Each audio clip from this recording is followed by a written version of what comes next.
Hello everyone, my name is Andrew Barry. I'm the Euphonium Representative and co-director at the Atlanta Low Brass Academy. In today's video, we're going to be going over some practice techniques that you can utilize when approaching the GMEA All-State Band Etude 2021-2022 Middle School Technical. Now, this is not too complicated of an etude. We're in 6/8. For the most part, everything remains pretty consistent, but there are a few things here and there that we should talk about. But let's start with the basics. Our key signature, we've got 2 flats, which means we're in B flat major. So make sure to go over your concert B flat major scale before practicing this. Make sure you get all the right notes and fingerings. We're in 6/8. If you haven't seen 6/8 before, it's a compound meter, which means the 8th note gets the beat, and there are 6 8th notes per measure.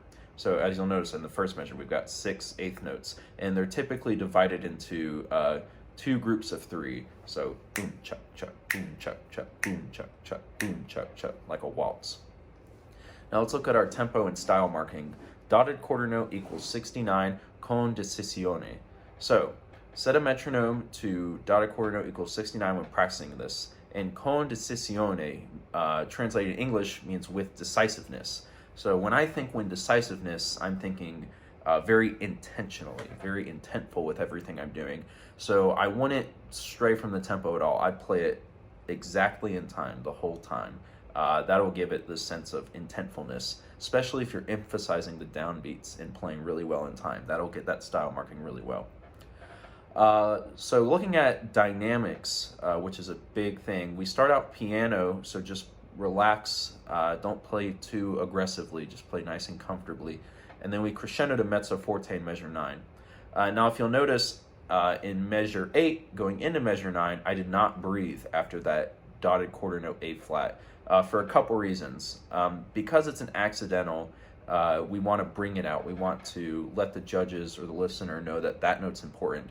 And it's also leading down a half step into a concert G, which is kind of signaling a new key. We're in E flat major in that new section.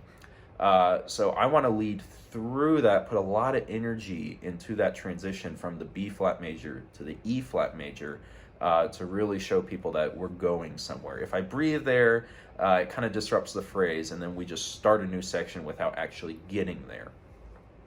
And then for the most part, the dynamics are self-explanatory to the end. The only dynamic that I added that wasn't really written in the page was in measure 16.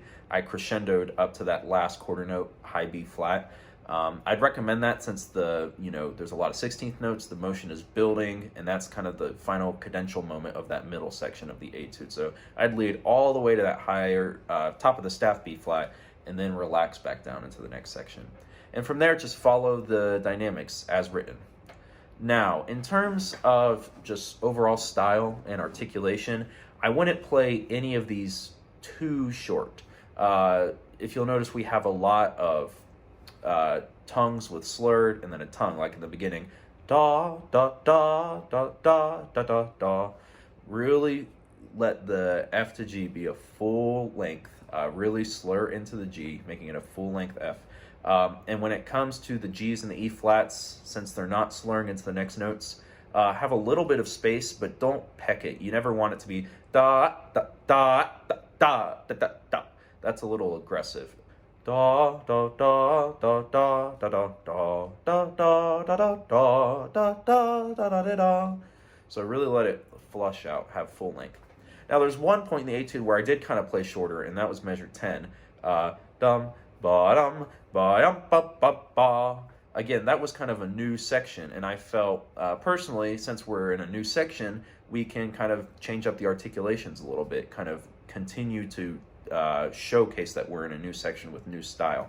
And then when we get back to the A section in measure 17, going back to that more full length with just a little bit of space in those articulated notes. For the most part, this is a pretty simple etude. I would just, again, like I said in the beginning of the video, always, always, always practice with a metronome. There is no room here really for any sort of rubato or ritardando or cello rondo. Just get a metronome, play right in time, and do it every single time you practice it. And then once you feel really good about it, take away the metronome, record yourself, and then play a metronome with your recording and see if you're playing in time. That's a great technique to use to kind of test yourself to see if you're playing in time. Well, I hope this information was helpful, and best of luck in the audition.